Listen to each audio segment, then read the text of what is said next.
कर गयल रखियां न धड़कन के खबर लागल।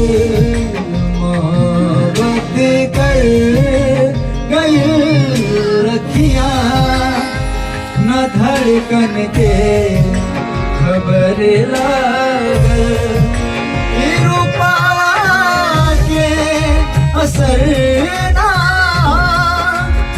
रूपवा के असर ना फिर दिया कर गयल पागल। मोहब्बत कर गयल लखियां न धड़कन के खबर ला